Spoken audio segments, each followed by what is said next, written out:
హైడ్రాను మరింత బలోపేతం చేసే దిశగా రేవంత్ ప్రభుత్వం కసరత్తును మొదలుపెట్టింది.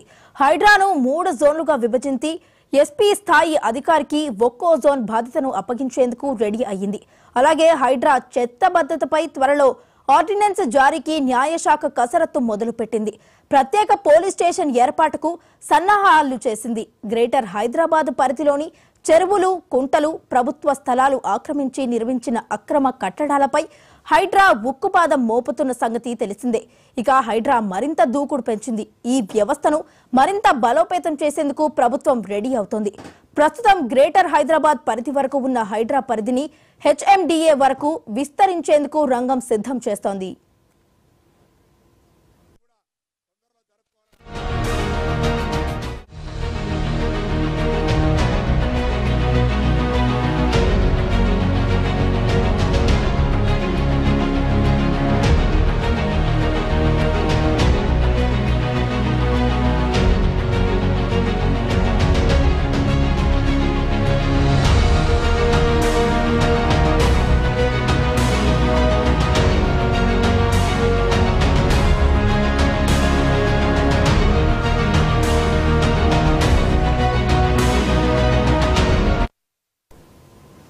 Hyderabad disaster response and assets protection ఏజెన్సీని మరింత బలోపేతం చేసేందుకు వీలుగా ప్రభుత్వం చర్యల్ని చేపట్టనుంది.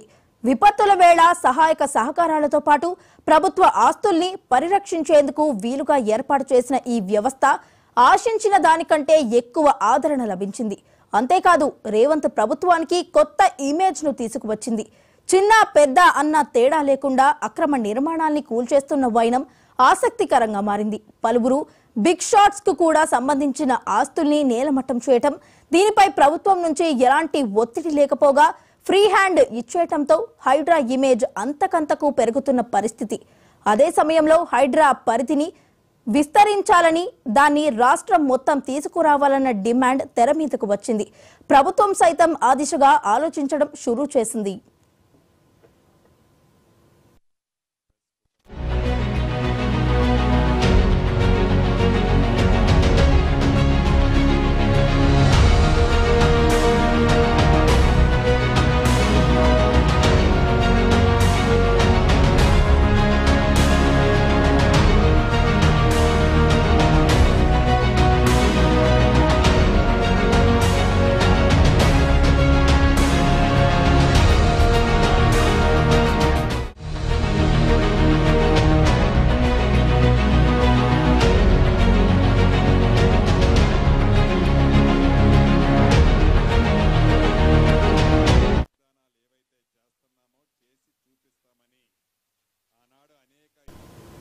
గ్రేటర్ హైదరాబాద్ పరిధి నుంచి హెచ్ఎండిఏ వరకు వీలుగా హైడ్రాను విస్తరించాలని సర్కారు భావిస్తోంది. అంతేకాదు ఈ మొత్తం వ్యవస్థను 3 జోన్లుగా విభజించి వాటి బాధ్యతల్ని ఎస్పీ స్థాయి అధికారులకు అప్పగించాలని ప్రభుత్వం నిర్ణయించినట్లు తెలుస్తోంది. ఇందులో భాగంగా హైదరాబాద్ పోలీస్ కమిషనరేట్ ను సెంట్రల్ జోన్ గా, సైబరాబాద్ ను నార్త్ జోన్ గా, రాచకొండను సౌత్ జోన్ గా విభజించింది. వీటికి జోనల్ అధికారుల్ని, పూర్తి స్థాయి సిబ్బందిని నియమించేందుకు వీలుగా కసరత్తు చేస్తున్నారు.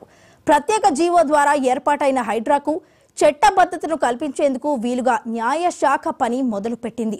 ఈసారి అసెంబ్లీ సమావేశాల్లో హైడ్రాను చట్టంగా మార్చేస్తూ సభ ఆమోద ముద్ర వేస్తారని చెబుతున్నారు. అటు ఇప్పటికే పలువురు ప్రముఖుల కట్టడాలను సైతం హైడ్రా అధికారులు కూల్చేస్తుండటంతో అక్రమార్కుల గుండెల్లో వణుకు పుడుతోంది.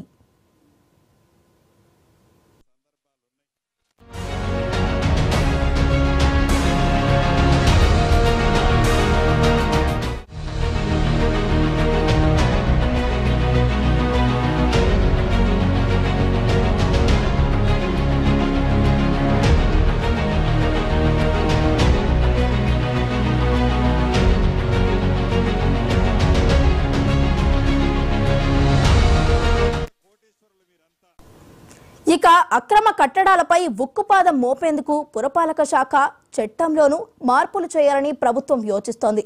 బిల్డింగ్ నిర్మాణ అనుమతులు జారీ చేసేటప్పుడు నిర్మాణ విస్తీర్ణంలో 10% స్థానిక సంస్థను నిర్మాణదారులు తనఖా పెడతారు. ఒకవేళ నిర్మాణదారులు రూల్స్ అతిక్రమిస్తే ఆ 10% ప్రాంతాన్ని స్థానిక సంస్థ ప్రస్తుతం స్వాధీనం చేసుకుంటుంది, లేదంటే ఆ కట్టడానికి కూల్చేస్తుంది. ఇకపై అనుమతికి మించి అక్రమంగా నిర్మించిన నిర్మాణాలు స్వాధీనం చేసుకోవడంతో పాటు వాటిని వేలం వేసేందుకు సిద్ధమవుతోంది.